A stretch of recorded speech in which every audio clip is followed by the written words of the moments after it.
It's Saturday morning, just after 9, and that means it's time for the 2018 edition of the Bendigo Bank Footy Show. In a tradition that dates back 30 years, created by the legend, the doyen and the voice of local footy, Andrew Topunt Kelly, it's time to get off the bench, pull up the socks and pay attention. Because here's your host, Neil Custerson. Good morning everybody and welcome to the RPP Footy Show, once again proudly brought to you by the Bendigo Bank. On this morning's program we'll be talking to Grant Hansen, who's the host of the Marngrook Football Show. We'll have a chat to him about the Doug Nicholls Indigenous Round, which is coming up today, and he's going to join us to talk about the program as well as preview the AFL round of Indigenous football. We've also got the president from the Hastings Football Club, or new president we should say. We've got their first female president in 130 years in Karen Gay. And also we'll be talking to Nathan Johns, the coach of Crib Point, who got their first win on the board last week. And joining us now on the couch all the way back from Bali is our mate Kev Miles. Good morning, Kev. How are you? Morning, Neil. Good to be back. Tony, Simon, yes. Oh, it's good to have our old mate back, isn't it? It's good to have you back, Kev. Blinded by the paleness of you three, but Well said, mate. Well, you look well. You look tanned, relaxed, and obviously fresh. That's the word. put a bit of weight back on. I was looking a bit gaunt before I went away. Oh no, you look Well, you had a lot going on, Kev. You know, it'd been a long pre-season for you.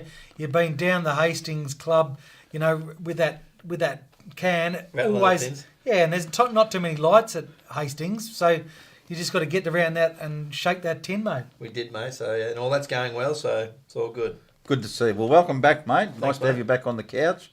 And also your partner in crime here in Tony Blackford. Oh, it's Nice good to to see you, Tony. Yeah, it's good, Neil, isn't it? Going all right, mate? Yeah, things are going well, thank you. Good to see you, buddy. And obviously The old scoop there. we've got Simon McAvoy with Simon Scoop. So welcome, Simon, once again. And what have you got Neil. for us this week, buddy? Yeah, there's been a little bit happening again, as always. I suppose this morning we talk about Kringle, who Kringle's been one of the success stories of the season so far in Division 2. The Bulls, they're 6-1 and they're sitting second on the ladder. Yet it's funny, you talk to their coach, Brett Dunn, and he refuses to concede they're a genuine contender just at the moment. He's a very cautious man, Dunny, but They've had he's a few, got him they've had a going few good. injuries, Simon.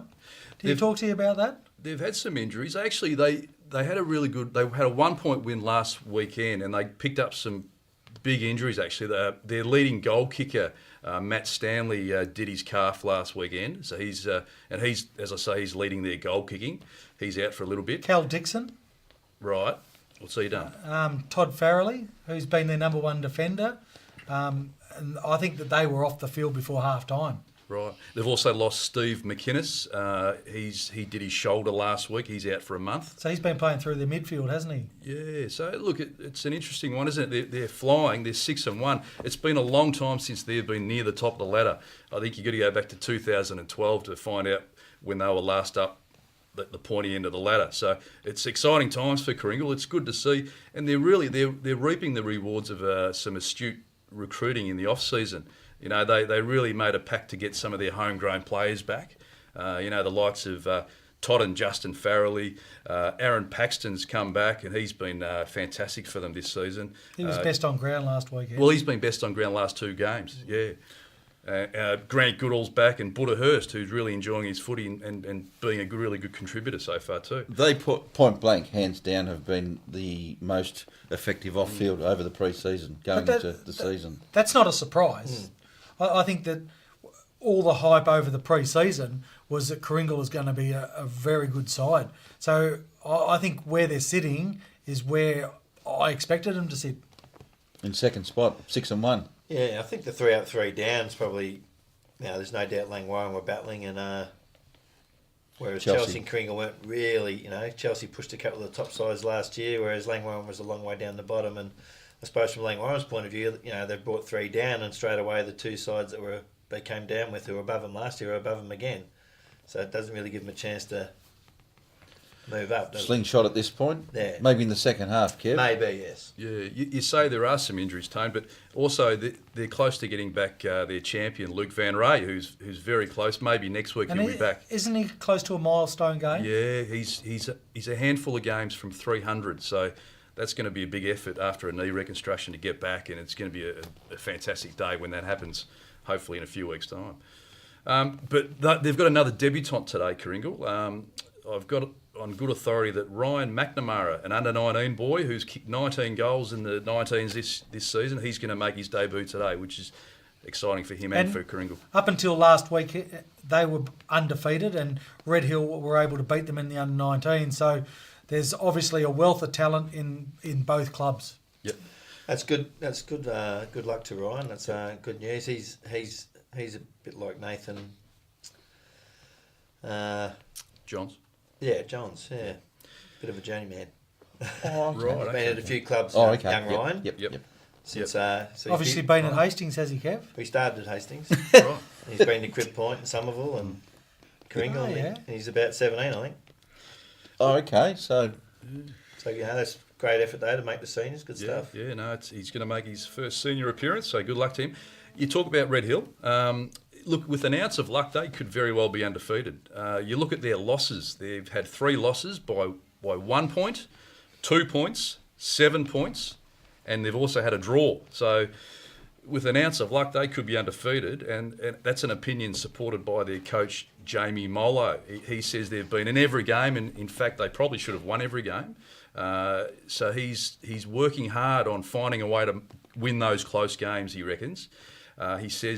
Jamie says Red Hill's a work in progress with their best football is ahead, and he says their brand of footy is fast flowing, fast moving, high pressured brand of footy, and they're starting to learn to control the ball a bit better.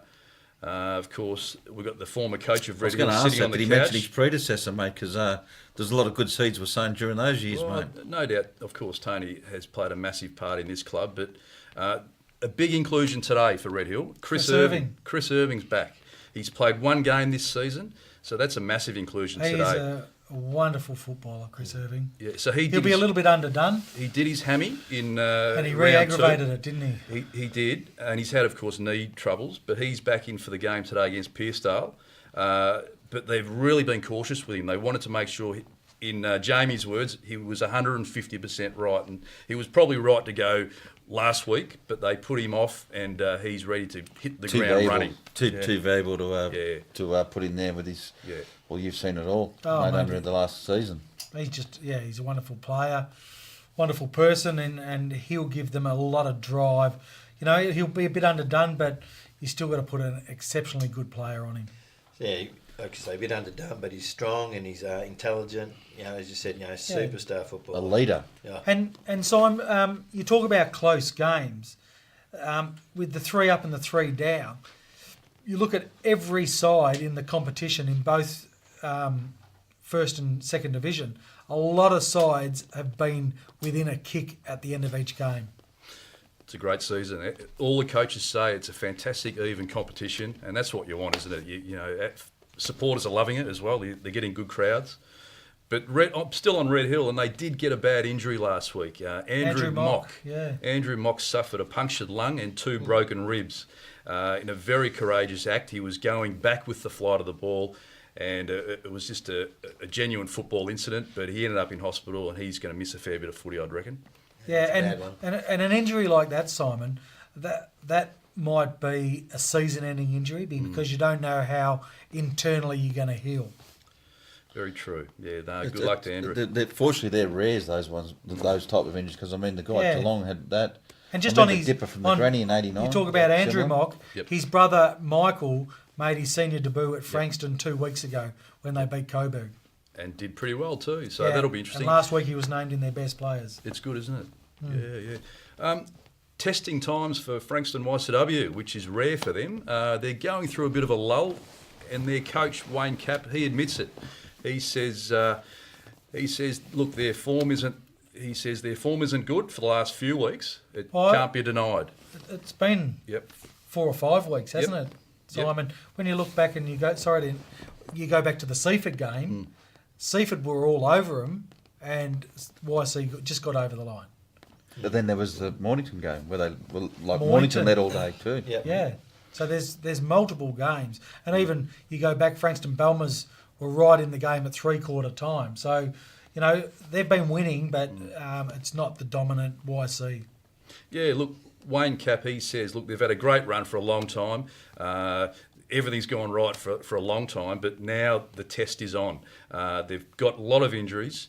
They actually got more injuries last week, would you believe? Josh Butland, their really good young forward, he spent the night in Rosebud Hospital last Saturday night after receiving a knee in the back. He had bruised kidneys. Scott McLeod did his ankle, and Lockie Wallace barely played last week. He was suffering migraines all day. So, they're in a bad trot. Yeah, they are. But, you know, they're a champion club, of course. They've got Mount Eliza today, which is going to be really interesting. Wayne admits that today they're probably not getting any players back. They're going to be thin again. So it creates opportunities, but a great chance for Mount Eliza today. Isn't it great? Troy Shannon will be licking his lips, mate. For the and I think it's been a long time since Mount Eliza has been able to get over the YC bandwagon. True. Well, I think most teams in that comp would be the same, mate. As you say, if ever there's an opportune time to go in with optimism to take on the mighty Stonecats, now's the time to do it. And there's no doubt that Troy Shannon he's a very competitive man. Oh, we all are. He'll be lining up. He'll be like licking his lips, waiting for this this afternoon's game to start. Poke the injured bear, though, Neil. There's a really interesting inclusion for Mount Eliza today. It's just was news during the week that Mount Eliza has picked up a really good recruit called Dylan Barry. It's through an initiative with the Melbourne Footy Club. He's from Alice Springs, this young player. He's meant to be a pretty good player. So, yeah, it's going to be interesting to see how he goes. Yeah, it's been confirmed on Wednesday, yeah. Indigenous boy? I believe so. Yep. I believe so. So I think he's got plans to... I think there's pretty big raps on this kid. So against YCW today, it's going to be really worth watching, I think. So will he go down, be in the Casey program, will he? Yeah, I believe so. I think that's part of the deal. I think they worked out that Mount Eliza would be a very good fit for him. I know because of the Melbourne colours, is that why? I'm not sure. Just to make sure that it all blended in? I'm not sure, but look, I know everyone at Mount Eliza are really keen to see how he goes because there are good raps on him. So, yeah. But still on YCW, did you notice there was an interesting debutante, a young kid called, there's another Barry playing for him, Shem Barry, 18-year-old. Now, he's the son of triple premiership coach Bugs Barry, the younger brother of multiple premiership captain Anthony, and the cousin of Stonecats champ Byron.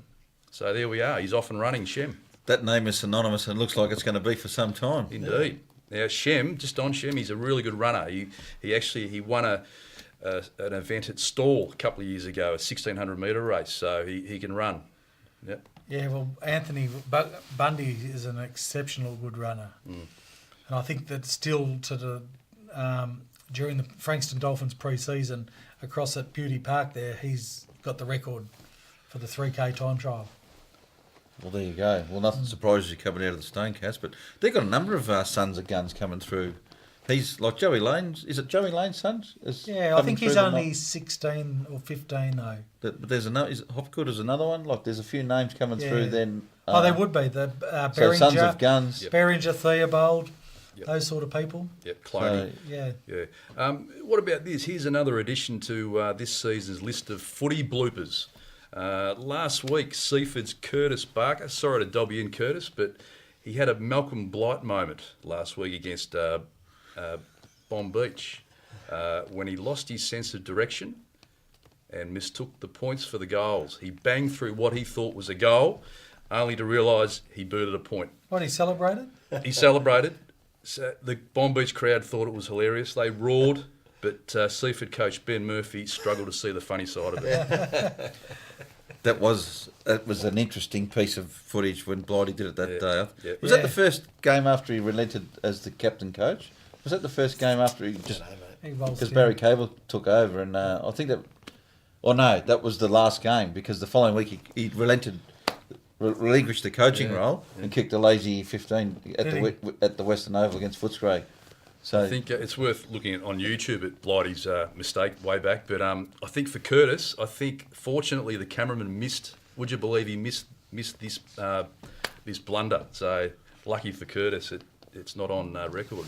No, but. Just lastly, I think I spoke last week about there was two rival coaches who travelled in the same car to the game last week, which is probably a first for the NPFL. That would be, mate. I spoke of Paddy Swain and Simon Goosey. They travelled together in the same car. Well, a bit more of information. Goose drove, and what did they listen to on the way to the game? The Footy Show, of course. They're fans. There we That's go. good. Well, isn't that nice to know? Yeah, but they're great mates. And is this going up to the Interleague or to the game No, last to week? their game. to their game? Yeah. Yeah, opposition coaches in the same vehicle. Yeah, you did wouldn't they say come that. home together? They did. I think Goose was a little bit quiet, but that's the way it goes. Good on you, mate. He would have said. Old Paddy would have been up for a chat. Fantastic. Yeah, wonderful. But they've done so much together, those two, and Paddy really supported Simon heavily for 4 or 5 years down at the Dolphins. And what a wonderful right-hand man he was. Both fantastic people. Yeah, oh God, yeah. First and foremost, and fantastic football people, and passionate Peninsula people as well. So live and breathe it. That's another good round of stories for this week, Simon. And Simon? Thank you, and we look forward to seeing you again same time next week, Good, mate. I'll stay on board because we're going to talk to Grant Hansen, I believe, later in the show. So I'm looking forward to that. Be good. Yeah, actually, I think he's coming up next. So on that note, we might take a break, fellas. You're listening to the RPP Footy Show here on 98.7 RPP.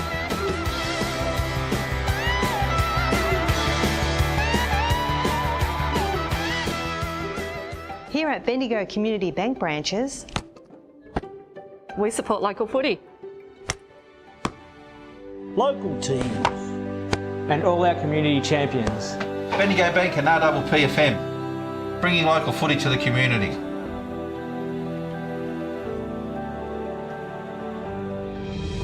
Watch our live telecast on RPP FM. It's live and it's local.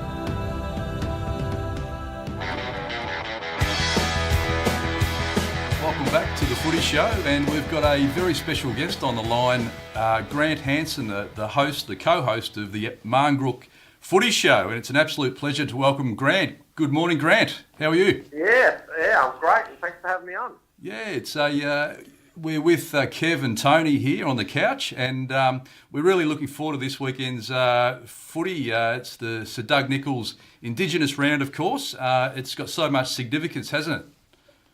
Oh, look, it's a big game, a big round, and it's something that Indigenous people from all around Australia will come and watch the Dreamtime game, as well as the other games that happen during Dreamtime, during the Sir Doug Nicholls round. So it's pretty exciting, and to watch all the clubs wearing Indigenous jumpers and embrace Aboriginal culture is absolutely awesome. It was wonderful to look at Alice Springs on Sunday and see Melbourne and Adelaide up there, and so many Aboriginal supporters around following the game and their last on Sunday.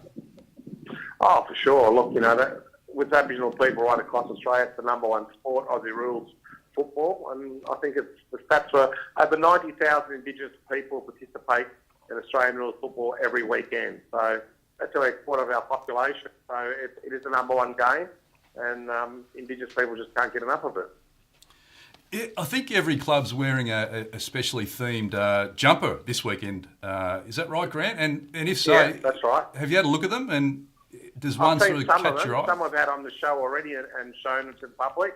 But no, every club does have an Indigenous jumper now. So I think it's fantastic that all the AFL clubs embrace the round and, as I said, support Indigenous culture by parading those jumpers. And the artists that do them get a big buzz out of having their artwork displayed on national TV and having an AFL club run out wearing the jumpers. Every year, do they have a different design, or is it the same design? Yeah, for sure. Yeah, no, every year there's a different jumper, and a different artist will get an opportunity to have their artwork displayed on an AFL footy jumper. So it's a pretty exciting thing for artists. It's Kev Miles here, Grant. The Dreamtime game between Essendon and Richmond, that's not far off probably rivaling the Anzac game, isn't it? Oh, that's right. Look, it's a big game. There'll be at least 90,000 people there on Saturday night. And it's even better when the two teams are both performing. Essendon's been great the last couple of weeks, and the Tigers up and about. They're probably the biggest club in Melbourne now, aren't they, the Tigers? Well, they We've are. got two Tiger supporters here, Kevin, Tony. We're two Tigers. Yeah, well, look, the thing is with Richmond, they've won one flag. They're not like Hawthorn where they've got 4 or 5 in the bag, so we've got a few to go yet. We were good in the early 70s, late 60s, 67, 69. Yeah, and then you got to 80 and you went quiet for about 40 years. Yeah, we did. Yeah, I was 13.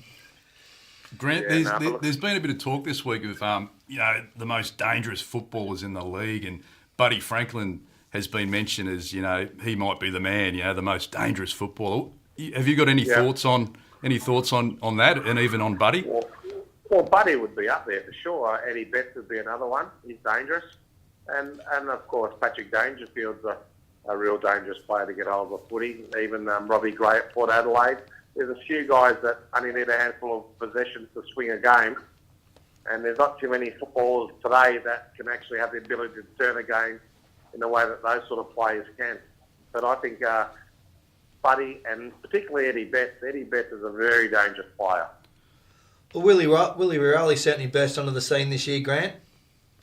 Yeah, look, apparently he lost a bit of puppy fat to get to that stage, so he's fantastic. He's a good little player, and it's good to see him playing well. And of course, his cousin or his uncle at Hawthorn is due back in the next couple of weeks as well. So Cyril Rowley is another dangerous player that you're talking about. You talk about somebody who has a handful of possessions. Limited possessions. He does an amazing job for limited possessions, Cyril. Oh, look, he does, and they're exciting players. There was a Bulldog years ago, Lally Bamlett, they used to play, and they remind me of Lally. When he got that football, you knew something magical was going to happen, and those sort of players are worth their weight in gold, because if they only get 10 possessions, they usually kick 3 or 4 goals, and that's usually enough for their side to win the game. And Buddy's uncle's been in the news this week, who you know very well, your co-host, Derek Kickett. That's fantastic what's happened with him and Kevin Sheedy this week. Fantastic to see there. Yeah, that'll be good for the reconciliation movement in Australia, I'd say. After 25 years, that two old foes can come together, talk about what happened, and then agree to disagree, shake hands, and then move on. I watched on a Facebook thing the other day, Grant, there was someone put up a post of Brian Taylor kicking 8 goals against St Kilda. And I reckon 6 of those 8 goals came from Philip Egan kicking the ball to him. Now, he was a beautiful footballer for the Tigers. He was a great player in his day. He was on last week's show. But he was one of those pioneering Indigenous players like with Morris Rioli at the time. Lally Bamlett was another one. I think Greg McAdam was playing now in St Kilda. He's on our show tonight, actually. So, so there were the modern day pioneers along with, but really the modern day Aboriginal players were pioneered by the Cracker Brothers. I mean, when the Cracker Brothers came onto the VFL scene as it was in those days, there was nothing more magical than them two brothers playing. I mean, they really put Indigenous players, I feel, on the map, particularly for the modern game. No, they were certainly good, no doubt about that. He was a good player though, Phil Egan though. Good player. Phil was a great player. As Morris. He was tough and he was strong, yeah. Well done on your work on the Marngrook Footy Show, Grant. It's a terrific show. And how do you handle KB? He gives it a bit of a spark, doesn't he? Yeah, look, Kev's a consummate professional. He's great fun to work with, and TV, you got a bit of spit and polish, I suppose. You got a bit of fun sometimes and agree to disagree, or just disagree for the sake of doing that for TV. Because it's different than like you guys on radio, people can visually see you, so you can have a bit of fun sometimes. But absolutely love working with Kevin Barber. Couldn't talk more highly of him. Have a great relationship with Kevin, and it's always good fun working with him. He's so knowledgeable, isn't he? He's a funny guy, but gee, I don't think there's too many others who would have such a great, vast knowledge of AFL footy. 100%. I can't remember what I did last week. This bloke goes back to 1950 at the drop of a hat, So It's amazing. And not just footy, he can talk about a number of different sports. So maybe when he lost all his hair, his brain got a bit bigger so he could store this information, because he's an absolute gem to be able to remember the things that he can remember. There was a thing on Triple M through the weekend. Ray Byrne from Collingwood played on him in his 400th game, and he Ray Byrne had a toothless comb down his sock, and he presented that to KB on his 400th game. Well, that was a nice gesture. He kept the comb and put it on his mantelpiece at home or something. But, I'm sure he would have copped a lot of jokes on the field about not having any hair, but these days it's pretty common for people to have a bald head. So, that's right. I think he played in the wrong era, but geez, KB, you know, if you're not a champion player, you don't play 400 games. So, no. You know, that's why he's known as a legend of the game. He was another good Richmond player, Kev, wasn't he? Another good Richmond player, that's right. So on the weekend, Grant, do you actually call any of the games, or are you just an observer? No, I used to work on National Business Radio Sport about 5 years ago, but I stopped calling just to go along and enjoy the games. And you know, there's a lot of stuff I do outside the show that takes up a lot of my time. So I did that for about 5 years, and then I decided I'd stop doing that and just concentrate on TV. Where is the show filmed each week? Recorded at Deakin University, Burwood Highway in Burwood. So they've got a great facility, TV facility, state of the art, and we do the show from here.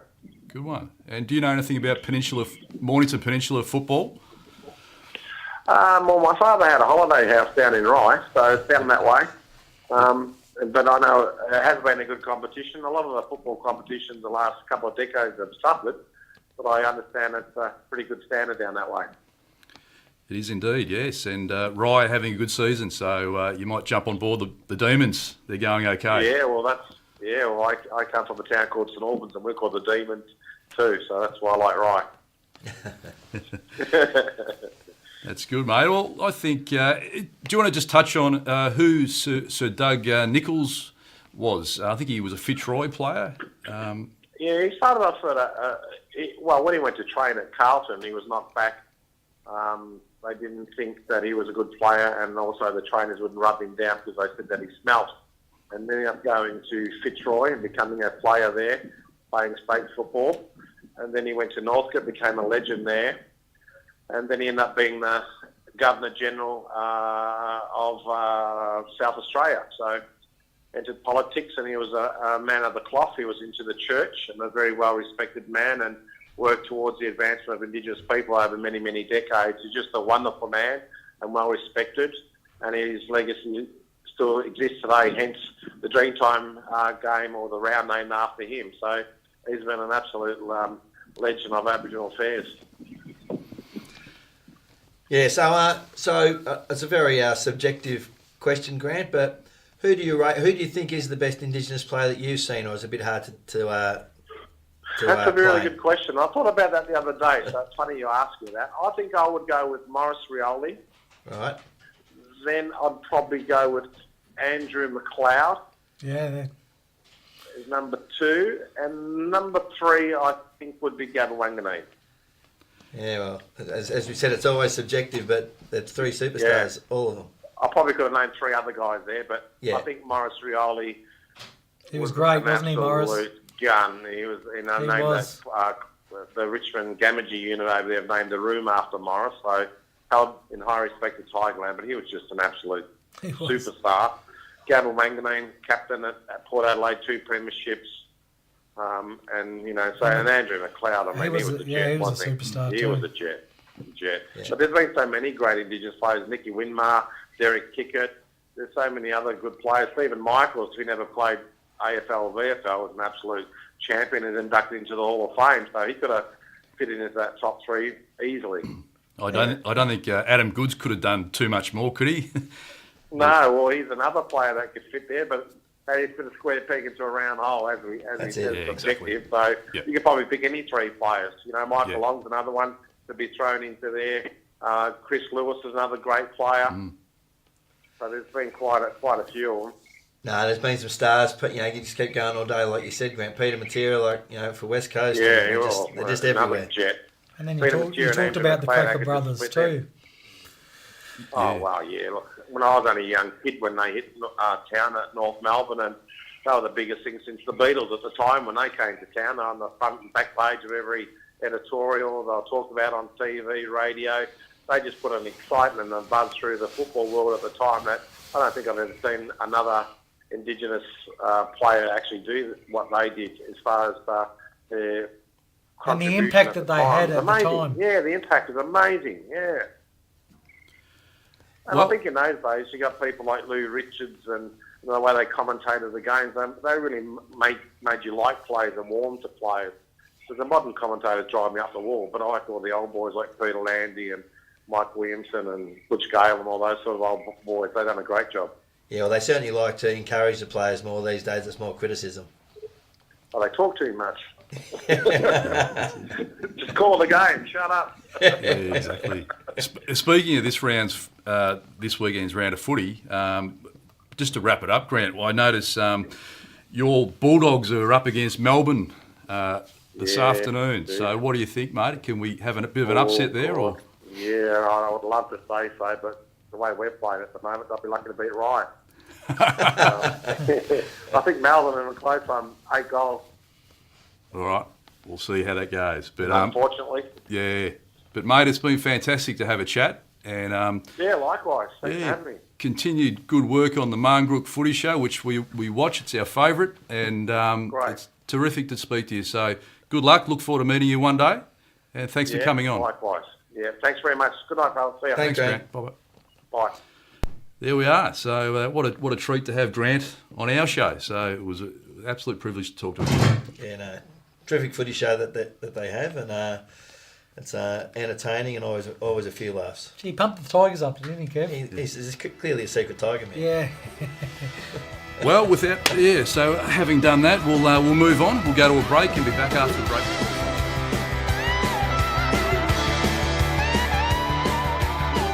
Ever thought of yourself as a powerful member of your local community? As a customer of a Bendigo Community Bank branch, that's exactly who you are. For when you choose to bank with the Bendigo Bank, it triggers a cycle of great outcomes for your local community. Banking with a community bank means your community shares in the bank's income. Your community then decides which projects that income is spent on. So let's make great things happen. Drop into your nearest Bendigo Community Bank branch or visit bendigobank.com.au. Welcome back to the RPP Footy Show. Once again, proudly brought to you by the Bendigo Bank. Our next guest is the coach of the Crib Point Football Club, who got their first win on the board last weekend against Devon Meadows, and he's been kind enough to join us via mobile phone, and we welcome him to the Footy Show. So, Nathan, good morning and welcome to the Footy Show, mate. How are you? Very well, thank you, and thank you for having me. Obviously, nice to get a win on the board first and foremost, mate. So, it's amazing what it does to a footy club, doesn't it, when you get a win on the board? Yeah, definitely. In regards to the win on the weekend, it's a long time coming. Still, we started showing glimpses of what we wanted to do. But then we still got a lot of hard work to do from this point onwards. What about, how have you settled in at the club this year, been a first year for you? We've heard of a few snippets about you, mate, but just share a little bit about your background as well, and how have you settled in at the club? Yeah, well, I think personally it's by far the best club I've been involved in terms of personnel and the people involved in the club. They've made me feel very welcome and made it feel like a home, like a second home. A bit about my background in terms of, so do you want to know a bit about myself or my football background? Football. Football, yeah. So football background, obviously, I've been coaching since my 9th year. Off at Rovers, doing 16 17 back in 2010, 2011, and then went across to Pakenham for 2 years and did their A-League. Went up to Labrador in 2014. And then come back still to Sydney, and then went off to East Burwood, and then when I went to East Burwood, I did the 19s and assistant along with the part-time captain, and then I found myself across at the point last year. Okay, so a bit of a journeyman, and you mentioned the Eastern Footy League, which is a very strong comp with your time over there. You're only 26, aren't you? 26 in August. Yeah, And he's done all that in 26 years. Done all that, exactly right. He's well, by all accounts, Nathan, you're a very determined young man. I think you've had 3 knee reconstructions. Is that correct? Yeah, 3 knee reconstructions, that is correct. My last one was in 2012. So up until then, 2014 was my last year playing up in Labrador. But then, I decided not to play and just focus on coaching and see where the coaching takes me. Now, you also mentioned the culture at Crib Point, which, as we all know, what a fantastic club they are, a very unique club as well. What can you say about a couple of old stages there, and Luke Harrington and David Cook? Yeah, well, mate, they're part of the fabric of the club. Two very genuine and down-to-earth blokes. Both have had we'll start off with David Cook. He's had a really, really strong pre-season, and by all accounts, it's probably his best year he's had in a few years. Chief had a bit of a slow start, obviously cricket season interrupting him a little bit with his pre-season, and then obviously try and find his feet with how I want the team to play. And I've swung him down back now, and he's been a general for us the last 3 weeks, and he's really found his feet down there in obviously driving and directing our back seven as they're playing at the moment. Have you thrown a few of the boys from the under 19s, mate? Because your 19s are going well. Yeah, 19s are tracking well. They're very young in regards to the other teams are playing in your Lane Warrens and Kringles and stuff. Where this group can be together for 2.5 years, 3 years almost. With some of these boys that are playing. But yeah, I've made debut 2 in Jet Bauer and Jaden McNabb. Oh, yep. With Jaden McNabb debuting on the weekend and doing very well. And Jet Bauer played the first 3 games for us and struggled to find his feet a little bit, but he'll get another opportunity later in the year. Well, Jamie probably thinks he's a difference then. Comes in for... Maybe might think that, but he's very quiet. He goes about things in a very quiet manner, so he's just like a little silent assassin. And when you get something out of him, you'll take everything you get, or you get it out of him anyway. Yeah, it'd be very exciting. Your first game of senior footy and having a win would be fantastic. G'day, Nathan. Just on Jaden McNabb, who made his debut last Saturday in that win, he's got a pretty good pedigree, hasn't he? I know. I think somebody pretty special presented his jumper to him on the weekend. Yeah, well, I got the 19s coach to do a little speech about him. Yep. Just in front of the senior group, and then his old man presented his jumper, and I actually didn't know. I was talking to another Crib Point legend, so to speak, in Andrew Stannon, and he was telling me that his old man Cameron was a very special player and unique player. He's a good player, Cam. Yeah.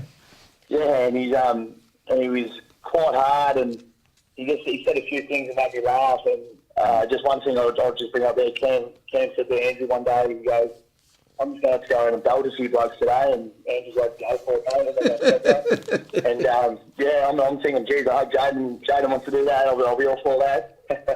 Well, I think Cameron played in the Crib Point 2001 Premiership, so there's a great family tradition there at the club. But does Jaden get another game today, mate?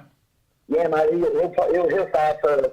First of all, I'm not a big believer in bringing up anyone to say for 1 week, especially when they've never played senior footy, because you're obviously going to have your nerves and everything run through their systems and whatnot. So I want to get him settled and stuff, and then I'll give him 3 weeks minimum at least. And what's the go today? You got Chelsea, haven't you? It's pretty important to back up your win, isn't it? Whether you get the win today, but I think it's important to be competitive. Yeah, definitely. Well, you just said it then. I spoke to the boys last night, and our theme this week for training was being competitive. Regardless, win, lose or draw, I want to be able to speak to the Chelsea coach, and he'd be able to say to us, like, you were a hard team to beat. And if he can say that, and we're ticking all, like, as we want to do at the moment, tick our little boxes to create the big W. And if he can say that, well, then we're on the right path, kind of thing. But if he can't, and we're just on our 1 week hangover, then last week wasn't worth anything to us. Hey, just lastly from me, Curtis Bywater's been kicking all their goals for Chelsea. Who's going to have the job on him today? Yeah, so Tim Cook will get first. I know of Curtis for a while. He's the same age as I am, and just from around the track and whatnot, he's a very similar player to Theo from Devon, in very similar builds and whatnot. But obviously, him kicking 29 or 30 goals, whatever he has for the year, I think, in all due respect to Chelsea and stuff, if you can nullify what he can do in a game, and then you can always take the rest from Chelsea anyway, if you can shut down Curtis. Hey, the old open fire in the club rooms would have burnt long into the night the other night, wouldn't it? Yeah, well, we had a function. We had a function afterwards. We had a Wimbledon function. And you had the big logs on there, the all-nighters, did you? Mate. That's it. So when the doors shut, it was early hours in the morning, that's for sure.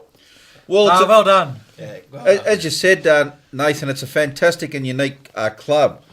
Gee, they've got a very strong netball program, mate. How have the girls gone goading the boys this year to try and raise the bar? Is that why you got the job there, mate?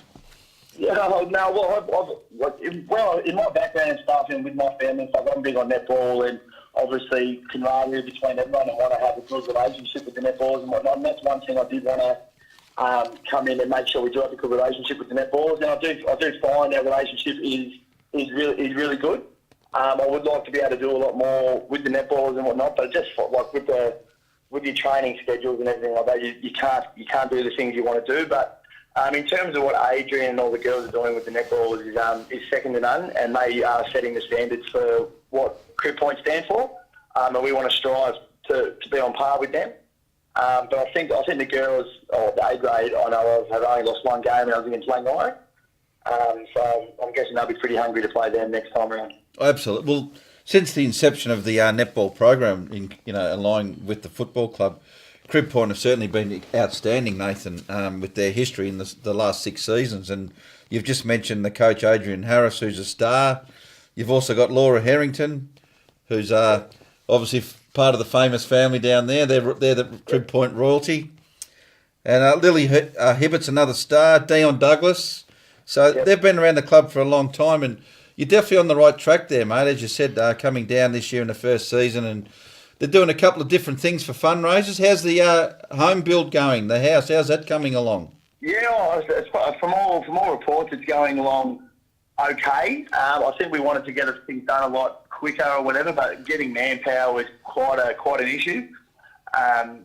But I think from all reports, it's going along all right. I think we're going to come out and make the money out of it, but to what extent, I'm not exactly sure. Does the club realise that's your actual signing on fee? Have they told the rest of the members of the club yet, mate, or not? Say that again, sorry? Have they told, as the club told the rest of their members, that that's your signing on fee at the season's end? Right. Yeah, exactly right. Yeah, it's a holiday house. Also, there's a massive day coming up in a few weeks' time with the Past Players Day. I think there's a big anniversary date coming up.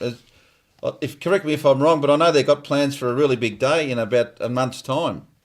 Well, I mean, I knew Past Players are coming. I don't know exactly what is on the cards for the day. Hopefully we can get a W for all the Past Players that comes down, that's for sure. I'd say it'd be an anniversary of the 58 flag, I would say. Maybe that's what it is, the 60th anniversary. I think you're on the money there, Kev. Did you play against them that year, Kev, did you?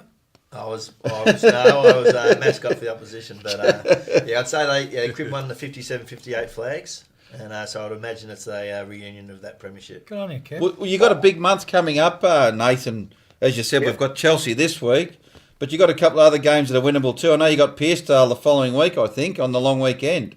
Yeah, we got Chelsea, Pearcedale, Dramana. Could be Dramana, Kringle. I think that's their next month. Man, I'll look at them if we get our plays back in the teams of the boys I've recruited, and we get them back on the path. We continue to challenge ourselves and better ourselves as people and players. I think we can give ourselves a real chance of winning maybe 2, maybe if not 3. But we've got to turn up. We've got to be switched on, and we've got to play the way we want to play, and not go away from the systems that I've put in place. Sounds good, mate. Good stuff. Well, good luck, mate, for today. It's a big game for you guys, obviously taking on Chelsea, who are certainly one of the dominant teams thus far in the season. And to get your first win on the board, congratulations, mate, to you personally as the coach. And keep up the good work, mate. Yeah, well, thank you very much, guys, and I look forward to talking to you guys in the near future. Good on you. Cheers, Thanks mate. very much, Good luck, Nathan. mate. Thanks, mate. See you, mate. That was Nathan Johns, the coach of Crib Point, first season. Very determined young man. 3 knee reconstructions, Blackers. Yeah. And very keen to really pursue his coaching Some career. of the stuff early, I thought I couldn't quite hear. It was a bit scratchy. But yeah, he's obviously done a lot in 26 a relatively short That's period right. of time. When you sort of think, he's mid-20s or just heading on the Well, that's 26. right. And if you say 26, at the earliest he would have started would be 16, 17. So that's 9 years of football, of senior football. And, he seemed like he had done a lot. He's a very ambitious guy, I know for a fact. So, he's only 25. So, good luck to him. He's a good talker, which is good. Well, he seems to, just get the point across there. But they got, I know that's the first win for the year, but, they are building momentum because their netball program's second to no one. Obviously, they've got a lot of good stuff going on off the field. Oh, they're a wonderful club. Wonderful club. And was it 14 they made the granny? 14, yeah. 2014. Yeah, So, people forget that, yeah. It's only, Brady Arnold's overseas, so that would have hurt him a bit this year. Yep. He's a He's fantastic a coach footballer. and captain. And Yeah, so he's head off overseas. I think he might be back maybe by season's end, but he's obviously too late to make an impact by then. I think they've also got a book. Launch coming up. Maybe that's what we were referring to. Sorry, Deal. Tony. So I think they Kevin? probably it'll be a 58 flag reunion and the history of Crib Point book, which I think's been done by Noel Marshall. I think That's Noel correct. Marshall. That's what it was. I did see it on Facebook. So you see the man from Bali, back he and knows. He's refreshed. done his homework. He's fresh. How was it over there, Kev? Just Oh, well, it's great. Bali's Bali, mate. But it's good. I've actually played a game of golf. It's an interesting experience to play a game of golf in Bali. You get a caddy, the girl caddies. Oh, yeah. And they know their stuff. You didn't lose your ball in the bushes or anything Oh, like I that? did Kev? several times, but they know their stuff. They find your ball. That's the trouble. Oh, okay. So there's no cheating. They keep an eye on it, and they can find it all the time. And they clean your ball, take it out and clean it with a rag, and then put it back on the ground and line the riding up with the hole, and then tell you exactly where to putt. They're very good. and without worry, It's a worthwhile day out. I've heard about those caddies. we want to know too, Kev. numbers, but not off the stick. How many bin tanks, mate? Over 9 holes. I played 18. Well, how many is that? Nah, only about 6. Oh, that's all right. It's Is conservative. that 6 boxes or? No, it's conservative. It was early start. Fair enough, mate. Hot though. Okay. Great, beautiful course. Magnificent. It's just a sensational course. Well, Is this the golfing show or the footy show? We're not sure. Well, we've got everything going on here, mate. We can just talk Well, and do what we want. I was playing with a Hastings footballer and a former Hastings footballer, so technically it's footy, but we just happen to be playing golf. Exactly. Well, look, on that note, we might take a break. You're listening to the RPP Footy Show. You're also watching us streaming on Facebook as well as YouTube. So now time to welcome Mason Lockett with the Under-19 report for this week. Hi, I'm Mason Lockett, back with our report on the Under-19s. Let's get straight into it. Last week's games are a few of the biggest for the season yet.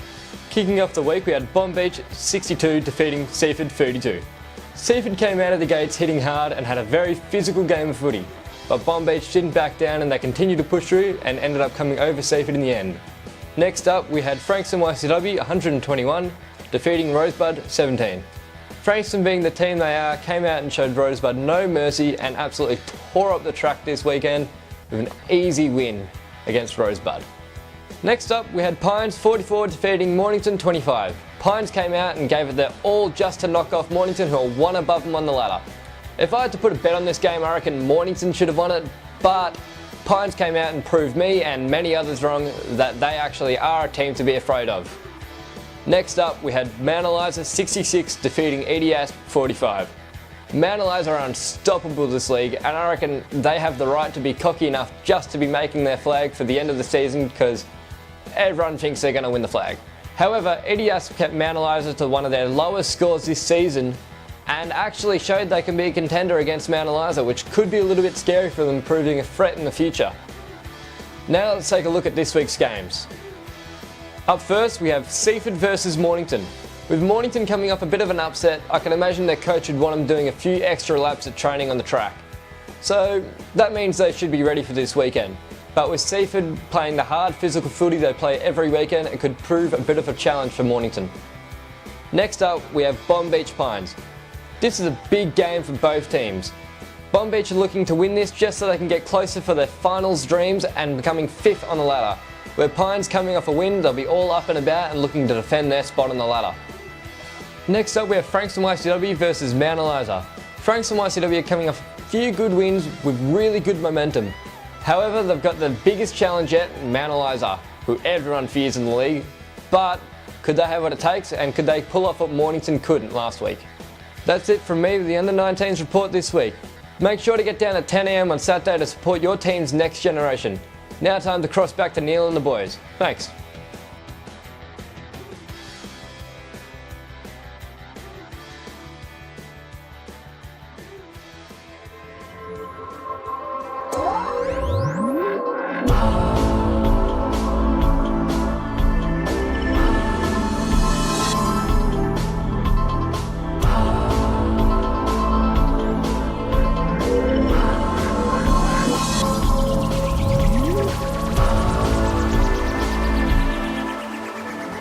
RPP FM.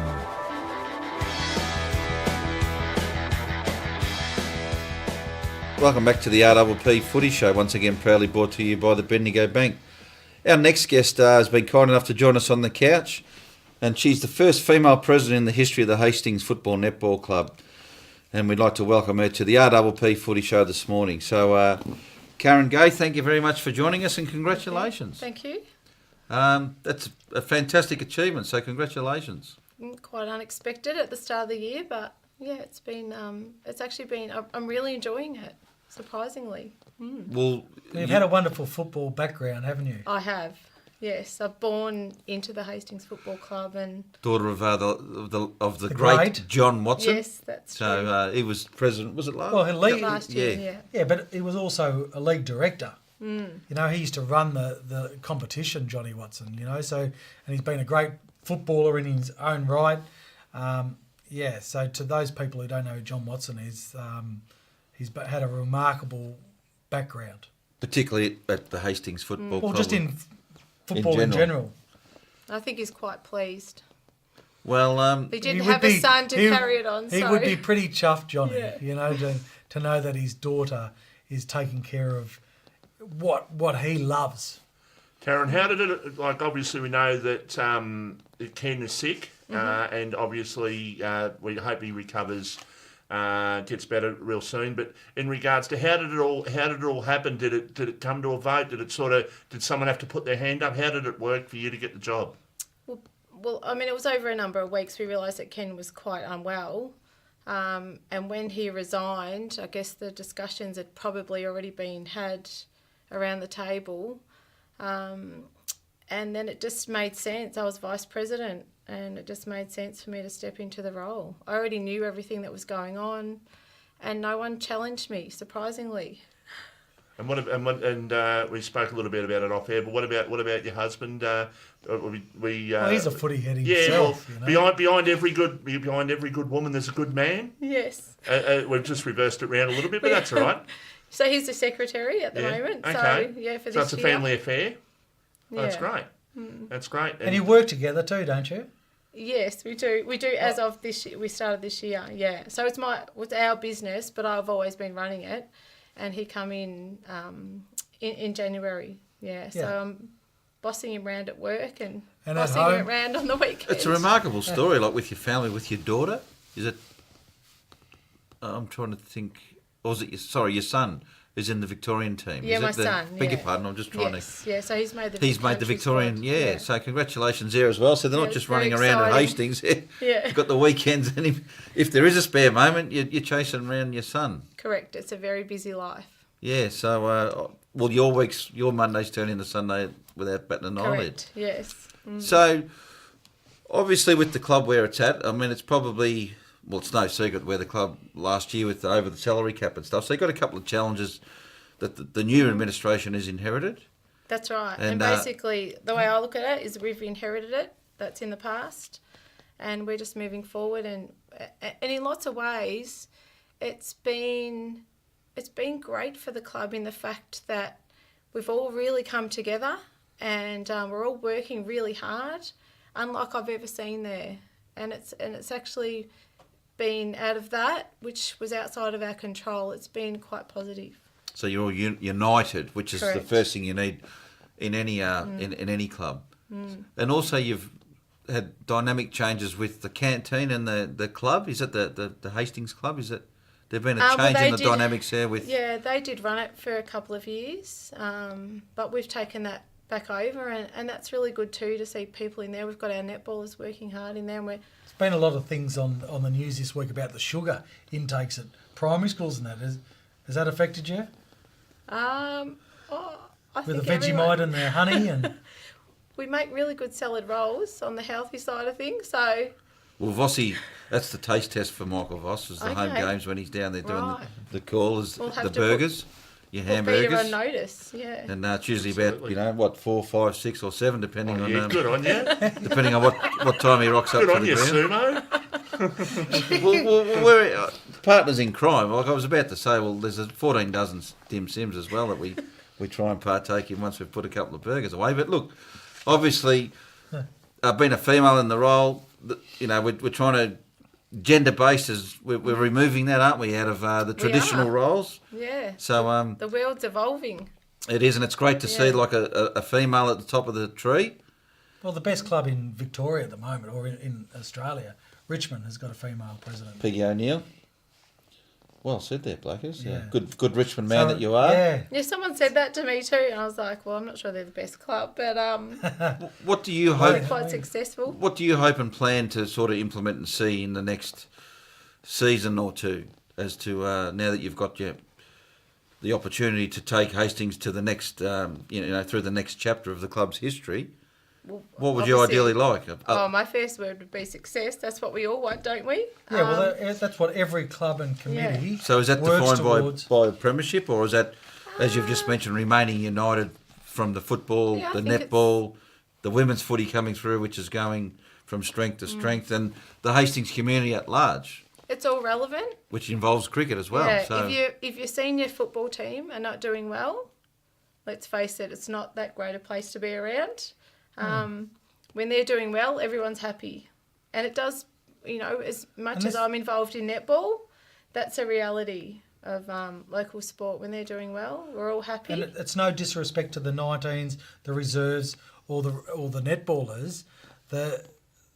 Everything revolves around the senior football team. Of course, yeah. That's what it is. We can say otherwise, but that's the reality. Well, you're everyone's gauged on their senior success. Well, you're a fantastic club, and you've been out front for a long time with 17 flags. Yes, I think you're currently on 17, and you're out by a fair way for a while there. I think it was the Bombers, is it, or equal 17? Could be. I stand to be corrected. When we come back after the break, our great mate Kev Miles, he would have all the information. He would have the answers, But I know, it's been a fantastic club, a long-standing club, a successful club. What sort of names do you recall as far as who have been like the standout people in your eyes, both on and off the field, who have been either great footballers or off field? There's been a lot of influence because as a child I grew up there. I was born pretty much there and I spent all my childhood there. And obviously Peter Hibbert, I still see a lot of. Yep. And the Delahays are a big influence. So look, there's a lot of people there. I love Richard Everest. I love catching up with him. My son and his grandson play together. Can you remember growing up when your dad was playing? Yeah, I can actually remember his last game. I don't remember a lot before that, but that must have been significant. That's I right. do remember it. Yeah, and he tried to play, and I think just obviously injury just overcome, and he just Just going back to Milesy, did you look up to Milesy as a kid and idolise him a little bit as one of his biggest fans, were you, Karen? Or he was probably he's a bit younger, so Jesus Christ, it was more that you're not that young. Is it? But of course, Kevin Miles. I mean, he's just a. And you talk about your dad. Like this is why history is so important to this competition. Is that a fellow like Johnny Watson, who's done so much for the league and for the Hastings Football Club, that you talk about, what you do at the start of the year when you have a induction into the Hall of Fame for the Hastings Football Club. This week, Kevin Sheedy was inducted as a legend. 2 weeks ago, Neil, we spoke to him on the phone, right? Yeah, correct. So that's why it's important that we have the history of our competition. And early on in the season, I talked about that we'd lost our identity. And we were talking off air just before you came on as well. The new people wouldn't know who John Watson is. That's the way I see it. That's very important. To you personally, what's made Hastings such the unique club that it is? Just you've seen it from a long period of time where you've been involved. What makes it such a unique club? Say it's the people, it's the culture. It's a very welcoming. So from the netball point of view, we've created an A-grade team this year, and they all are coming to me saying they're very young girls, they're 16, 17, 18-year-olds. What an amazing club it is, how welcoming it is, how they feel home. And you need that.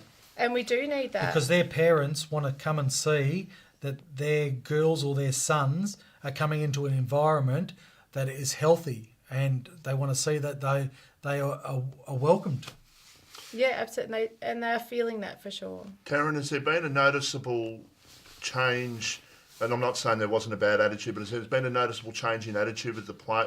I'm talking the footballers now in regards to lady president in charge. We better sort of mind our P's and Q's, if you like. We better be on our best behaviour. We don't want to you know where I'm coming from. I don't think they've acted any differently. Yeah, it's just a smooth transition. It's just been a smooth transition. Beautiful, that's the way to do it. And I've not had any negative feedback come to me. And in actual fact, you might be talking about Kevin. Kevin's been amazing and really got behind me. And because it is a big role, and you do have doubts. Yeah. To have people behind you and knowing that they're backing you. Well, you said it's a big role because it's more and more professional competition, which creates the bigger role.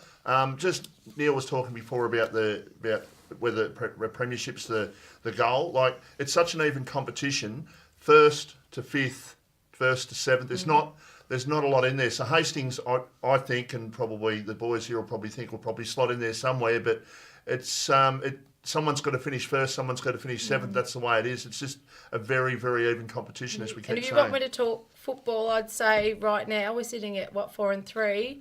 Well, you've gone from 6th to 4th over the weekend. Yeah. So that's with that dynamic, what he's saying. How even it is. We haven't hit any highs yet. Yeah, no. Because I at the start of the year had you in the top 3.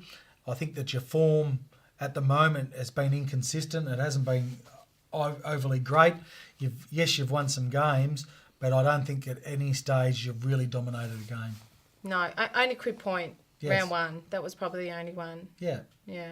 So we've scraped through, and I guess that's what the good teams do. Get through, just win, and then you want to peak at the end of the year, don't you? Think back to 2 years ago when you just sort of cruised, cruised on into the finals a couple of years ago, lost the last game, and then beat every side in the finals to take the premiership. So it can happen. It can, yeah. Well, he's hoping. Well, fingers crossed for you. Well, we wish you well. Obviously, you are only just in the role, so it's going to take a little bit of time to probably finding my way. But all the reports are you're an absolute gun. So coming out of Hastings, that's on and off. That's on and off the field. No, it says a lot about you. Yeah, but you're obviously confident within yourself, and as long as you've got the support of the people behind you at the club, then that person that they put in place has got to be the right person. So. And you and Stuart, you are absolute stars of the club. So there's a lot of people certainly are prepared to back you and support you because, well, your work doesn't go unnoticed, and the right people see that. So, but since the change in the role or the step up into the role, there's only been positive words about you as well as us, Stu, and the committee and the rest of the club. So it's great. And the secretary role is so important because it's if huge. Their job doesn't get done, then it makes everyone else's life, difficult. And he loves job, isn't it? He loves doing those things behind the scenes, and probably most people wouldn't know what the secretary does, and he does it very quietly. So is this his first year in the job as secretary? Yeah.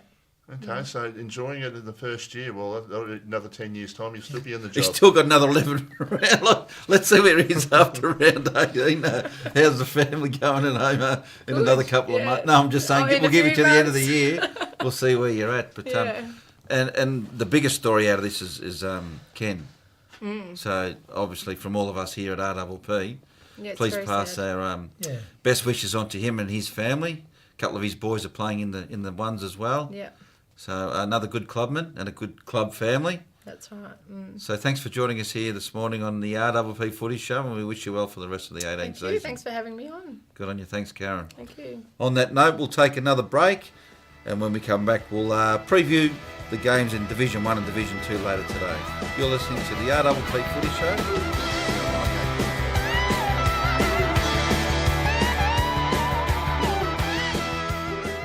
Here at Bendigo Community Bank branches, We support local footy.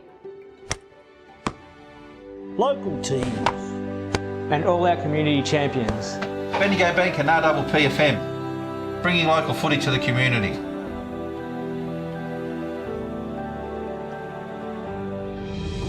Watch our live telecast on RPP FM. It's live and it's local.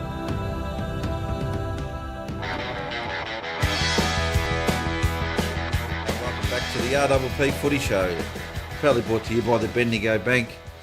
And as per always, we like to dissect the games, and we've had a massive round of football. And Michael Voss, it's nice to see you back here on the couch, mate. How are you? Wonderful. No, great few days away. And had the big wedding last week, Vossy, didn't you? Oh, no, look, just, check out me on Facebook. Nice profile picture on Facebook, not me in a suit. I thought Neil and I would have got an invite after coming in late the other morning, and we might have got an invite to that wedding, Neil. Was it yours, was it? No, it wasn't mine. Well, it's the first he's been seen in 7 days since the wedding last Saturday. It's great trip. That Vossy has just meandered back into Mornington just this morning. Is that true, mate? Not quite this late last night, maybe. Yeah. Okay. What a round of footy though, Vossy. Nepean Division last week, and the same with Peninsula Division. 1 point result, 14 point, 1 point, and 6 point in 4 of the 6 games in Nepean Division last week. Great to see Crib Point get a win last week. Fantastic for the competition to see them get a win. Devon Meadows, well, I don't know what's going on with them, but they are absolutely, as Rex Hunt would say, shizen away from home. They are just on the nose away from home, Milesy. They just, I don't know what's going on with them, but their form away from home is so different to the form you see at home. Yeah, look, they do have that. It's a nice little ground to play footy at Devon, I suppose. So when they're home, their crowd roars up there at the social club end of the room, so they're very vocal. But like a lot of supporters these days, a lot don't travel. So I suppose you just get away from home and you get a bit lonely without hearing anyone actually tooting the horn if you kick a goal. So. And that's a big game for your mob today, Kev. You're playing them. Yeah, it is a big game Hastings for Hastings out there. And the last time you played at Devon Meadows, Kev, you lost that game. Yeah, we were undefeated out at Devon until last year, and then Frankston Bombers knocked us over in the first semi-final. So the ground holds no fears at all for you guys. Well, thing is though, all history is history, and it's a different season this year. So what's ever happened out there in the past, we can't really take that into account today. Well said, mate. How did you rate your form last week against Rye? Like, obviously you got over the top of Rye by a goal. How was that? Look, it was bit of an arm wrestle, Kev, wasn't it? It was an arm wrestle. Like, Rye never hit the front in the game, but probably on 4 occasions Hastings kicked out to about a 4 to 5 goal lead, and then the minute they sort of get that 25, 30 points in front, and then Rye would come streaming back, and next thing it's back to a 2 or 3 point ball game. And then we'd kick away again, and then they come back. Rye were terrific. They're a very, very young team. I think they've only got 2 blokes around the age of 30, and the rest are probably under 25. And they've got a massive amount of upside. And to be honest, probably, we've probably won the game because Paul Rogash played forward, and I'm getting a bit of a mental blank now. Kirkwood had to play on him. Yeah. And I reckon if Paul didn't go forward, Kirkwood would have had a field day across half-back. Yeah. Right.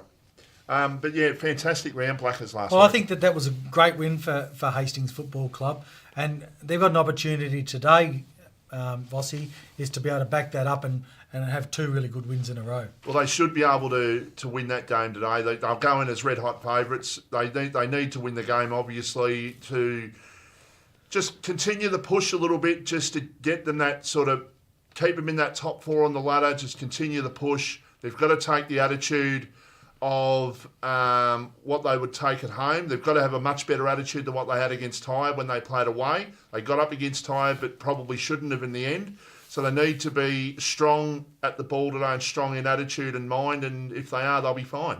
Well, all of a sudden, with Langy having their win last week, I think, they're in 8th spot. And only 7th, I think. 7th, are they?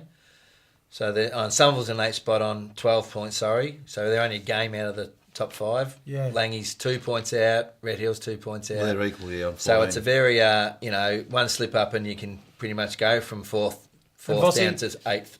Langwarrin are 7th. They've beaten Chelsea last week, and Pearsdale, who are 10th, beat Langwarrin early in the year. So that just goes to show you, as we keep saying, the evenness of the comp. And the game, and to be honest, even with Devon, like we sort of have suggested, that they're not going too well away from home. Well, they are home today, and a win for them all of a sudden puts them just that little bit closer to the top 5 as well. And their form at home is much better than what it is away, hence the point from before. But do you want me to just touch on the ladder, boys? Please. Yep.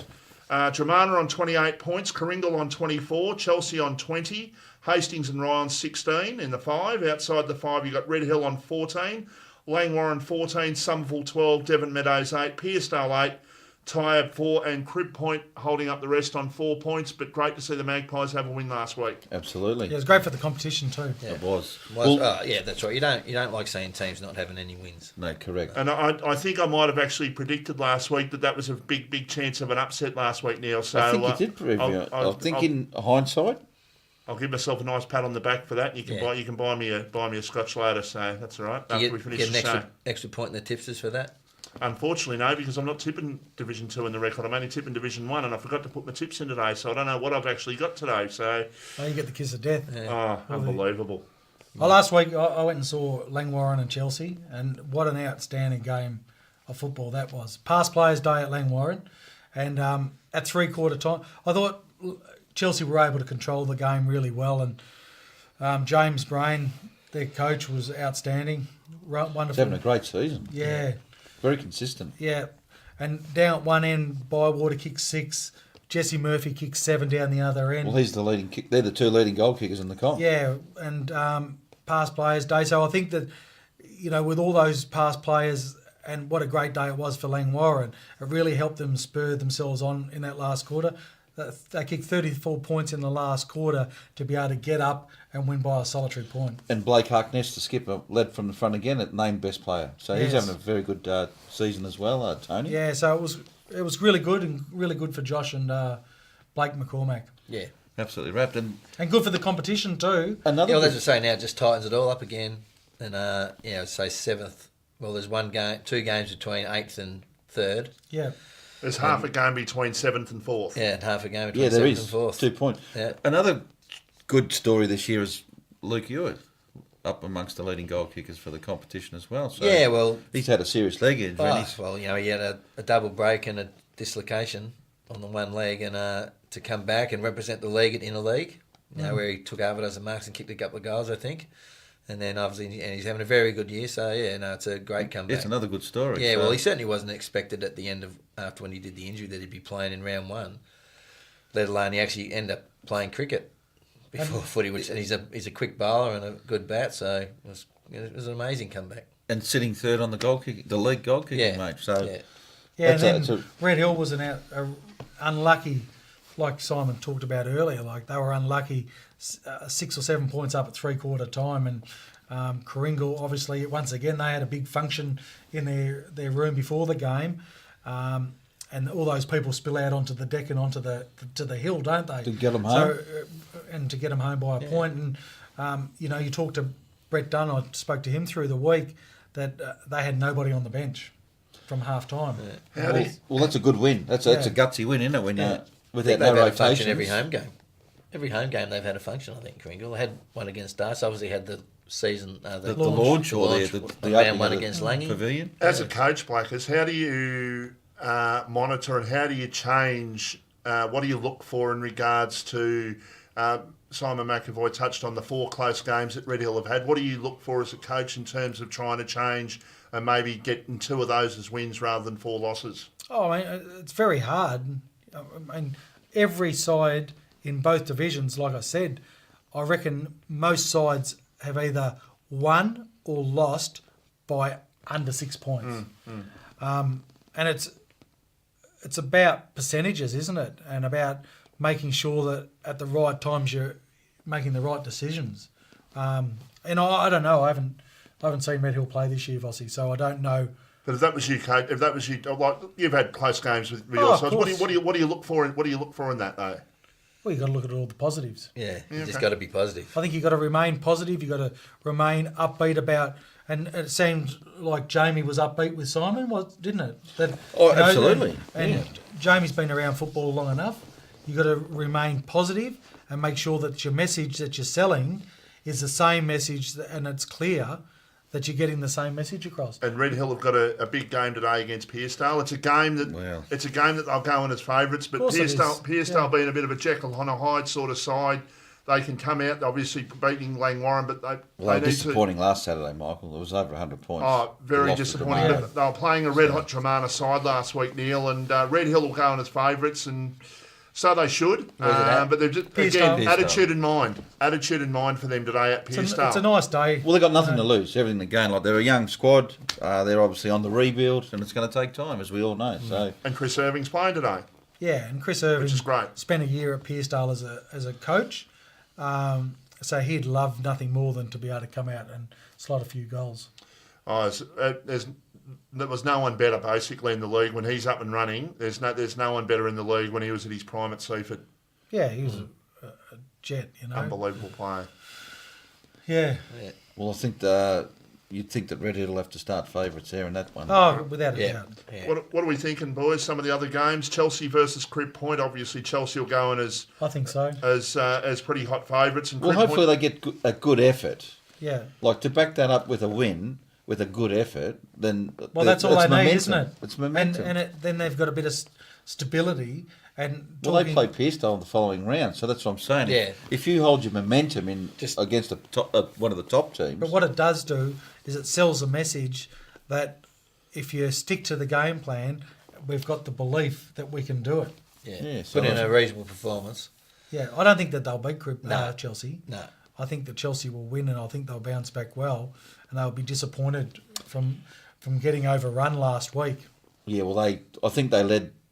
Well, it was a funny round because a number of the games, the lead changed during each break. So, first quarter, second quarter, third quarter, and there wasn't the last quarter, much of a breeze. It was a beautiful one. No, I just noticed the results. That was interesting just to see that topsy turvy. Anyway, Vossi, the broadcast game today is Rye versus Somerville. That'll be a pretty good game, boys. Yeah. Well, speaking of the broadcast games, mate, how good was it that the two boys? Yeah, Andrew's son, Lockie, and his brother Adam rejoined the RPP Airways last weekend. We should add too that Kim Jackson was also part of the broadcast last week. Well, you alluded me to that. The BAG went to Kim Jackson, so I reckon watch this space in regards to future calling. Yeah. For not only RPP, but I think the final. Kim is the daughter of Stella. No. Sorry, the husband. Yeah. Stella's the husband. But Colin Bowes, the great Colin Bowes, right, is Kim's the daughter of Colin Bowes, and she's known nothing more than local sport. She's a wonderful girl. She's married to Stella Jackson, or Stella's lucky enough to be married to her, and I think they've got 4 or 5 boys of their own. They have. And they're a football family. Yeah, and very good cricketers too. But she did really well. He coaches the Thursday, doesn't he, Stella, I think? Yeah, he does. She did a great job, and I think watch this space, Vossi. We're saying. So she called on the radio. She did the radio special comments as well, and all reports. Great. Yeah, very very good, and I think definitely put a hand in the mix for a finals gig, mate. Absolutely. Yeah, good stuff. The team's growing. The team's growing, absolutely. Well, to pinch something from our good old mate Scotty Beale, it's an 8-point game today, Ryan Somerville. Yeah, well, it is. Somerville need to win to stay in this competition. I think, like Kev just said. And Bealey will be in that room as we speak. He'll be pumping it up and he'll be writing the big 8 PTS. 8-point game, boys.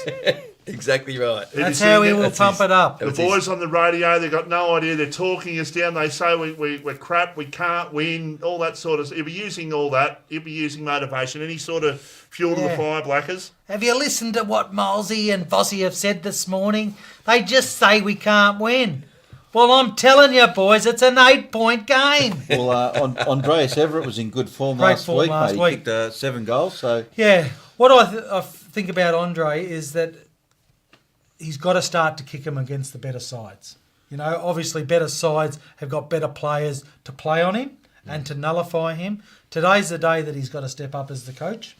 And it is an important game for Somerville at Rye. I expect Rye to win and bounce back. And Tybe are playing Coringle. Coringle will go in with very hot favourites in that game. But if they don't come with, again, attitude in mind, if they don't come with that right attitude and right mind, then Tybe can certainly throw it up to them for a while. So they've just got to come with the right attitude today. And they should be fine. But Tybe have proven in a couple of games this year, especially against your boys, Miles, that they can push. Well, they were very gallant. They can push the bigger Very boys. gallant. So, although their performance last week wasn't great, No. and the match of the round, in terms of Dramana and Langwarren's the match of the round. Yeah, that's another good game, isn't it? Is that at Dramana? That's at Dramana. And the thing about Dramana, they are certainly a far better side down there. They're a good side all round. Well, they've been impressive in they're every a good game side this year. all round.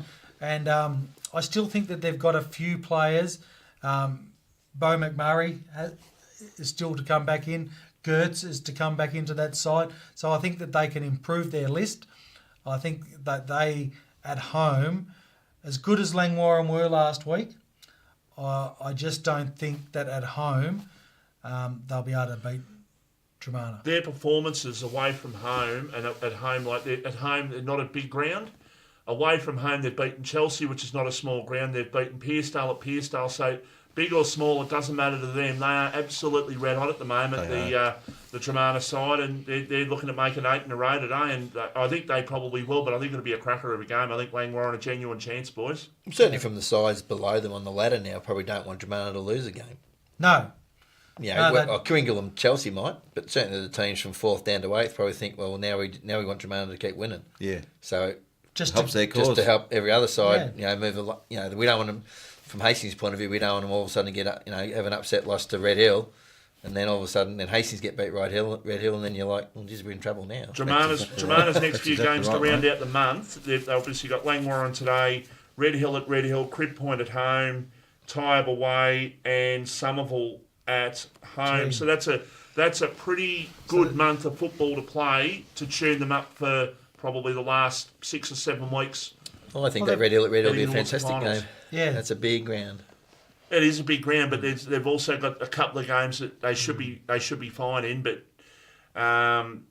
should be a cracker anyway. It's a big month of football for them coming up. They could be conceivably after round 12. They could be 11-1 maybe after 12 rounds. Oh yeah, that would be fantastic. So Langwarren today, big challenge for them, but I think the Dramana at home. You'd have to go with Dramana in their form and then playing on their own deck as well. Yep. So yeah, I'd say Dramana too there.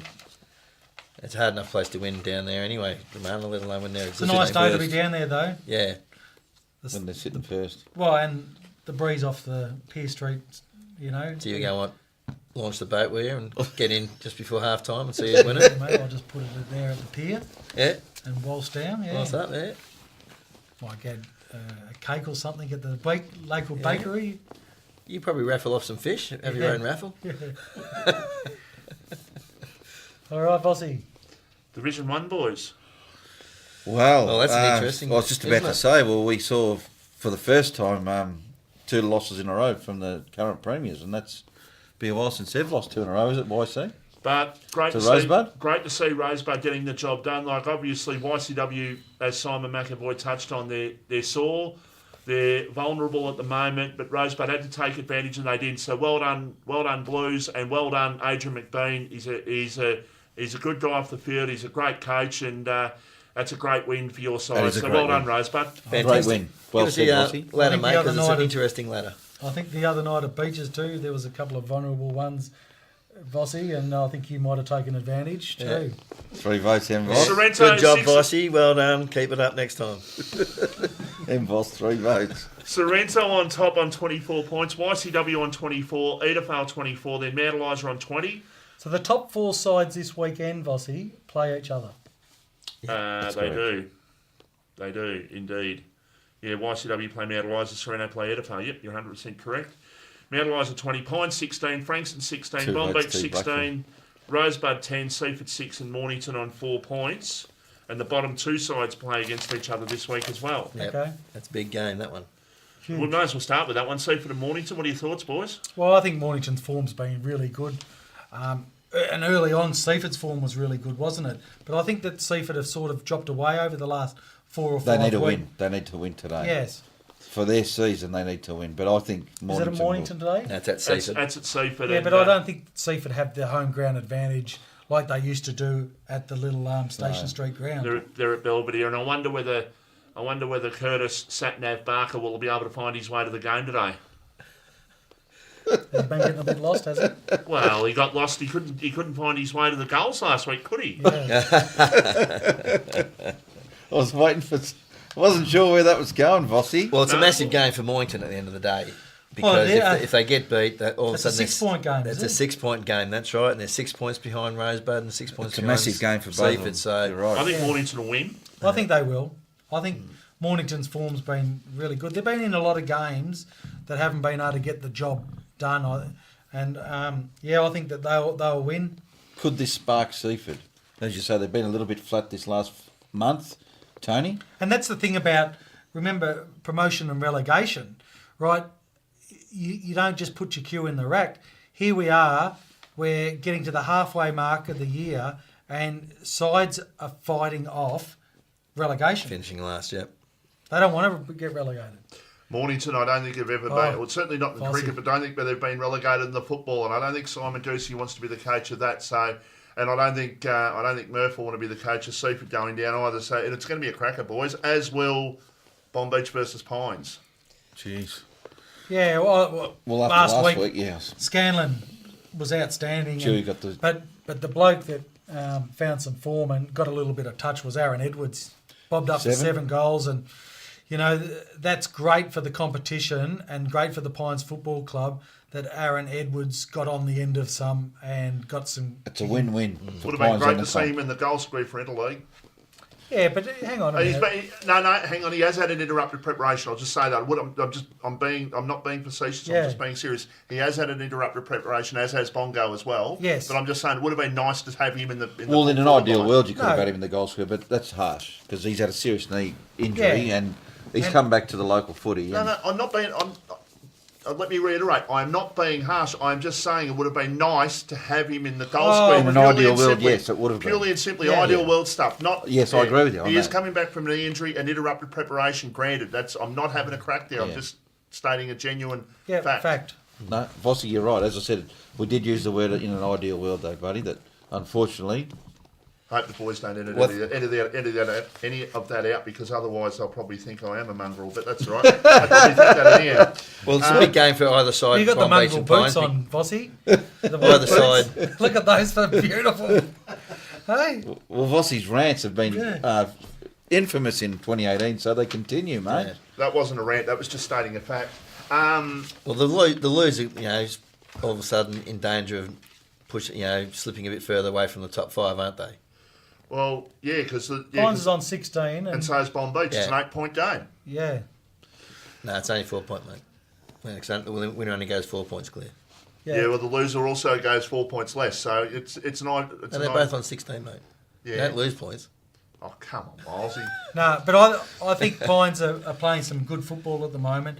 Dennis Lane and McDonald are out, I think, still for Bomb Beach. They had another serious injury. Was it the ruckman with his knee? Was it Oh, really? Dylan Dylan Jones? Jones. I'm pretty sure he I think he's got a serious knee injury out of last week's game as well. Yeah, not sure about that. I haven't really caught up a lot this week with He's definitely injuries. injured. I yeah. don't for certain say it's his knee, but he's definitely injured. He So won't I be think the playing today.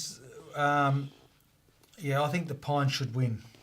Well, their last month has been solid, hasn't it? Yeah. They've got back to their best form, and another good win last week. I think they've lost 3 games under 10 points as well, Pines. Yeah, they have been stiff, but that was a good win last week, wasn't it? So really good win. Rosebud versus Frankston. Two sides obviously playing Division 2 football last year, Nepean League football last year. Obviously, Rosebud coming off a win, Frankston coming off a great win over Sorrento last week. Well, that's their first win over Sorrento, I think, in 6 years.